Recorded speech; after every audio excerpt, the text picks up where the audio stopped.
अस्सलाम वालेकुम डॉक्टर साहब। वालेकुम सलाम डॉक्टर साहब। एक सवाल है मेरे दिल में, वो ये कि इंसान काम काम करके थक जाता है मेरे ख्याल में ना। तो कभी कभार मुझे यूं लगता है जैसे बोर भी होना चाहिए और वक्त भी ज़ाया करना चाहिए। आप अच्छा। इस ख्याल को जगह देंगे अपने दिमाग में? चलो जगह देने की कोशिश करते हैं। सबसे पहले तो आपका शुक्रिया कि आप जब भी आते हैं एक आधा सवाल लेके आते हैं। जी। ये इंपॉर्टेंट चीज है क्योंकि बाज़ वक़्त हम इतने काम के अंदर वो जिसको लफ्ज कहते हैं ना गर्क हो जाते हैं। हाँ। महवे वो कहते हैं ना मसरूफ हो जाते हैं। जी जी जी। उसके अंदर हमारी सारी कंसंट्रेशन जो है वो मरकूज हो जाती है। अब काम करना चाहिए और क्योंकि जिंदगी का मतलब भी प्रोडक्टिव होना है, कंट्रीब्यूट करना है। चाहे वो एकेडमिक कंट्रीब्यूशन हो, एकेडमिशियन एकेडमिकली कंट्रीब्यूट करेंगे, पॉलिटिशियंस पॉलिटिकली कंट्रीब्यूट करेंगे, इकोनॉमिस्ट इकोनॉमिकली कंट्रीब्यूट करेंगे और ऑफकोर्स जो सोशलिस्ट हैं वो सोशल पर्सपेक्टिव से, यानी जिंदगी के किसी भी शोबा जिंदगी से किसी का ताल्लुक है वो अपने लेवल पे कंट्रीब्यूशन कर रहे हैं। ठीक। क्योंकि मैं इसलिए ये बात कहता हूं कि अगर अल्लाह ताला ने किसी चीज को पैदा किया है ना सर, तो उसका इस कायनात के निजाम के अंदर एक कंट्रीब्यूशन है। ठीक। वो कितना बड़ा कंट्रीब्यूशन है, वो कितना बड़ा हिस्सा है, ये जो है ये अल्लाह ताला जानते हैं कि उन्होंने किसको इस सिस्टम के अंदर किस पुर्जे के तौर पे कहां पे फिट किया हुआ है। ठीक। लेकिन हर एक का कंट्रीब्यूशन, अगर कंट्रीब्यूशन ना हो तो शायद फिर कुछ लोगों का इस कायनात में आने का तसव्वुर बेमानी सा हो जाता है ना। और फिर पानी आए ना फिर। हाँ, तो जो भी आया है उसका कोई ना कोई कंट्रीब्यूशन है। ठीक। लेकिन बाज का फिर लोग क्या करते हैं कि वो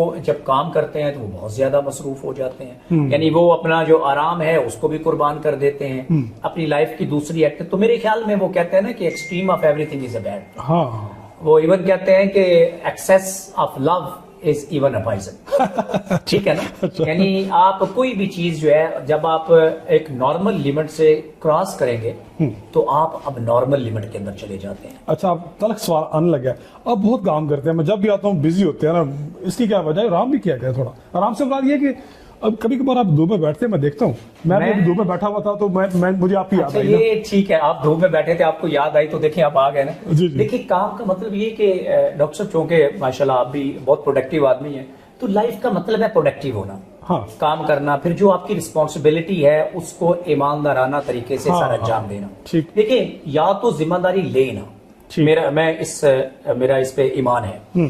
जब आप एक जिम्मेदारी एक्सेप्ट करते हैं, उसकी नेचर कोई भी हो, मसलन एज ए प्रोफेसर हमारी जॉब है कि हम पढ़ाएंगे, अच्छी सुपरविजन करेंगे, अच्छी रिसर्च पब्लिश करेंगे। अगर आपकी कोई एडमिनिस्ट्रेटिव जिम्मेदारी है तो इसका मतलब है कि आप वो सोशल कॉन्ट्रैक्ट है ना। जी जी। आप कॉन्ट्रैक्ट साइन करते हैं, जैसे सुपरवाइजरी रिलेशनशिप है। हाँ, तो क्या एक कॉन्ट्रैक्ट है ना। बिल्कुल। क्या हम कहते हैं कि हम इस बंदे को क्वालिटी की सुपरविजन प्रोवाइड करेंगे। जी जी जी। इसी तरह जब भी आप कोई जिम्मेदारी कबूल करते हैं तो फिर उसको ऑनेस्टली, ईमानदारी के साथ, खुलूस नीयत के साथ सर अंजाम देना। यानी इसका मतलब ये हुआ कि इंसान का वर्ल्ड व्यू क्या है, ये बड़ा मैटर करता है। सर आपकी देखें, हमारी जो परवरिश है, हमारी जो कॉग्निशन डेवलप हुई है, जिसके ऊपर हमारा वर्ल्ड व्यू डेवलप हुआ है, यानी हमारे जो कॉग्निटिव मैप्स हैं, ठीक, हमारा जो उसके ऊपर हमारे एटीट्यूड्स डेवलप हुए हैं, उसके ऊपर हमारा बिहेवियर जो प्रैक्टिकली हम करते हैं वो डेवलप हुआ है। तो ये हम जब चीजों को आइसोलेशन में देखते हैं तो शायद वो कोई अच्छा तरीका कार नहीं होता। चीजों को हॉलिस्टिकली देखना चाहिए। हाँ, ओवरऑल। यानी वो कहते हैं कि हर मंजर का एक पस मंजर होता है। ठीक। वो इस पे एक बड़ी खूबसूरत किताब है, ऊपर पड़ी हुई है, putting the text in the context. अच्छा। जब तक हम टेक्स्ट को कॉन्टेक्स्ट में नहीं पढ़ेंगे, नहीं रखेंगे, हम चीजों के सियाको सबाक को, जो उर्दू में कहते हैं, उसको समझ नहीं सकते। मैं आराम को और रेस्ट को इसी सियाको सबाक में रखने की कोशिश कर रहा हूं। मैं उधर आ रहा हूं। अब आराम जो है वो फंडामेंटल चीज है मेरे ख्याल में। मैं ये समझता हूं कि अगर आप 8 घंटे की नींद पूरी करते हैं ना जी, तो इसके अलावा आपको किसी और आराम की जरूरत नहीं है। अच्छा अच्छा, ठीक। आप 8 घंटे आराम से सोएं। ठीक। और जो आपके क्वालिटी रिलेशनशिप्स हैं, यानी रिलेशंस हैं, जो आपके करीबी हैं, उनके साथ आपका जो इबलाग है, आपका जो ताल्लुक है, वो भी क्वालिटी का होना चाहिए। हाँ सही, तवज्जो वाला। यानी आप वहां पे क्वालिटी टाइम दें, जिसे हम क्वालिटी टाइम कहते हैं। ठीक। आपके काम को भी क्वालिटी टाइम मिलना चाहिए, आपके जो आपके से जो एसोसिएटेड लोग हैं उनको भी क्वालिटी टाइम मिलना चाहिए। ठीक। और नींद को भी क्वालिटी टाइम मिलना चाहिए।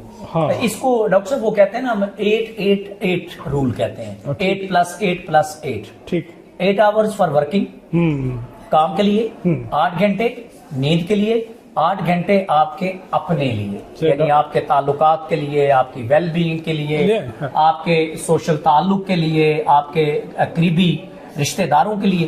तो अगर मैं इसको थोड़ा सा ना हल्का सा इसको टेम्पर करता हूँ। अच्छा, आप बात कर रहे थे। डॉक्टर साहब, मैं 8+8+8 रूल की बात कर रहा था। जी। मैं इसको हल्का सा टेम्पर करता हूँ, आप मुझे इजाजत देंगे।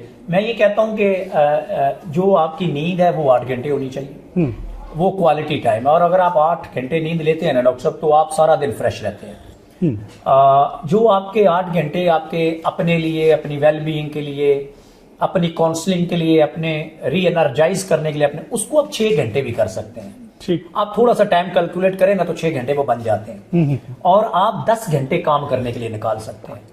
और ईमानदारी से, आप भी चौंके बाहर से पढ़े हुए हैं जी जी। और हम एक ही मुल्क से दोनों पढ़े हुए हैं।